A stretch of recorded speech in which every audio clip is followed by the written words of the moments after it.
حضرت عمر کا اسلام لانا اسلام کے لیے عزت کا ذریعہ بنا اور بلند آوازوں سے نعرہ تکبیر مکے کی فضاؤں میں بلند ہوا۔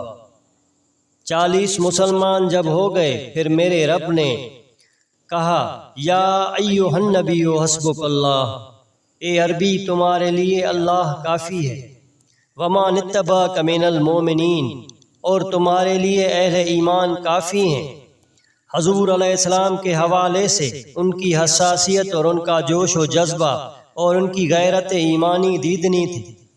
حضرت شاہ ولی اللہ محدث دہلوی رحمۃ اللہ علیہ فرماتے ہیں کہ 17 مقامات پہ قرآن مجید میں حضرت عمر کی رائے کے مطابق قرآن نازل ہوا۔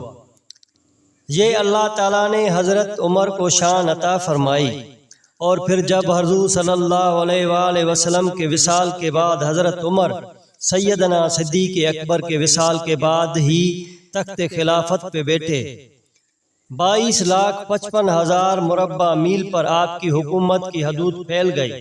حضرت عمر کی حکومت صرف انسانوں پر نہیں، عمر کی حکومت پانیوں پر بھی تھی، عمر کی حکومت آگ پر بھی تھی، عمر کی حکومت ہواؤں پر بھی تھی، عمر کی حکومت مٹی پر بھی تھی۔ آپ جانتے ہیں کہ مصر کے گورنر نے لکھا کہ یہاں تو عجیب کہانیاں ہیں۔ کیا ہوا؟ کہا کہ دریائے نیل اتنی دیر تک نہیں چلتا جب تک ایک نوجوان لڑکی کو زیورات سے آراستہ کر کے نیل میں ڈالا جاتا ہے، پھر نیل چلتا ہے، اور یہ برسا برس سے رسم جاری ہے۔ حضرت عمر کے پاس جب یہ پیغام پہنچتا ہے تو حضرت عمر دریائے نیل کو خط لکھ رہے ہیں، بسم اللہ الرحمن الرحیم، مصر کے نیل کے نام عمر کا خط۔ اے نیل، اگر تو اللہ کے حکم سے چلتا ہے تو چل، ورنہ تیری کوئی ضرورت نہیں ہے۔ اور رکا لکھ کر قاصد کو دے دیا کہ جا کے دریائے نیل میں ڈال دو۔ اللہ اکبر! جن کے رکے دریا بھی مانتے ہیں، پانیوں پر بھی حکومت ہے، اور نیل میں جب وہ رکا ڈالا گیا، نیل ایسا چلا کہ آج تک رکا ہی نہیں ہے۔ پانیوں پہ حکومت، ہواؤں پہ حکومت، مسجد نبوی کا منبر ہے، عمر خطبہ دے رہے ہیں۔ عراق کے علاقہ نہاوت میں جنگ ہو رہی ہے، مدینے سے 1 مہینے کی مسافت ہے۔ 1 مہینہ مسلسل چلیں تو نہاوت آتا ہے۔ حضرت عمر خطبہ دیتے دیتے درمیان میں جملہ بولتے ہیں، یا ساری الجبل، اے ساریہ پہاڑ نہ چھوڑنا۔ لوگ حیران ہیں، کیا ماجرا ہوا؟ ہم سے مخاطب ہے، ساریہ دہاوت میں ہے، کہا کہ ساریہ پہاڑ نہ چھوڑنا۔ 1 مہینے کے بعد وہاں سے قاصد آیا، کہا کہ اللہ نے فتح دے دی ہے۔ کہا کیسے؟ کہا پہاڑ کو چھوڑ کر دشمن پر ٹوٹنے لگے تھے، آگے بڑھنے لگے تھے اور ان پر حملہ آور ہونے لگے تھے۔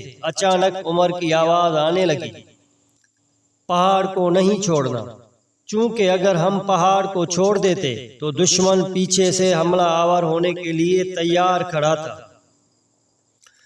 تو کہا ہم نے پہاڑ کو اپنی پشت پہ رکھا اور اللہ نے ہمیں اسی دن فتح عطا کر دی۔ ہوائیں بھی ان کا پیغام پہنچاتی ہیں، پانی بھی ان کا حکم مانتے ہیں۔ اس زمانے میں فائر بریگیڈ سسٹم نہیں تھا، لیکن ایک آگ بڑھتی آ رہی ہے شہر کی طرف۔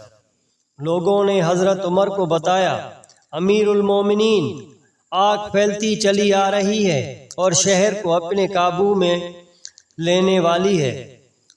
عمر اپنی چادر اتارتے ہیں اور حضرت تمیم طاری کو دیتے ہیں اور کہا یہ چادر لے کے جاؤ اور اسے ایسے ایسے کرو، آگ پیچھے بھاگتی جائے گی۔ تو چادر پھیلاتے جاتے ہیں حضرت تمیم طاری اور آگ پیچھے بھاگتی جاتی ہے۔ مٹی بھی حکم مانتی ہے۔ ایک لونڈی کھڑی رو رہی ہے راستے میں، کہا تجھے کیا ہوا؟ کہا مجھے ٹھوکر لگی، میرا تیل زمین پہ گر گیا، میری مالکہ بڑی سخت ہے، مجھ سے پوچھے گی کہ یہ کیا کیا۔ عمر نے درا زمین پہ مارتے ہوئے، اے زمین، عمر نے تیری چھاتی پہ عدل نہیں کیا، تو عمر کے ہوتے ہوئے اس کا تیل پی جائے۔ زمین تیل باہر نکال دیتی ہے، فرماتے ہیں ڈال لے اپنے برتن میں۔ ان کا حکم مٹی بھی مانتی ہے، ان کا حکم ہوائیں بھی مانتی، ان کا حکم دریا بھی مانتے ہیں، ان کا حکم پانی اور آگ بھی مانتی ہے۔ حضور نے فرمایا میرا عمر وہ ہے جس کے سائے سے شیطان بھی بھاگ جاتا ہے۔ حضرت عمر رضی اللہ تعالیٰ عنہ نے ایک بہترین نظم و نسب دیا اور امور سلطنت کو اس انداز سے منظم کیا۔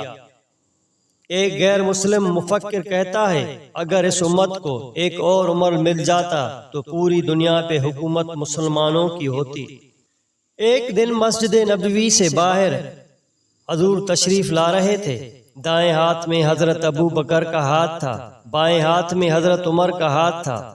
ایسے ہی باہر کی جانب تشریف لا رہے تھے، دروازے سے کوئی بندہ داخل ہوا۔ اس کو دیکھ کے حضور نے فرمایا قیامت کے دن جب قبروں سے اٹھائے جائیں گے ہم ایسے ہی اٹھیں گے۔ میرے دائیں ہاتھ میں ابو بکر کا ہاتھ ہوگا اور میرے بائیں ہاتھ میں عمر کا ہاتھ ہوگا۔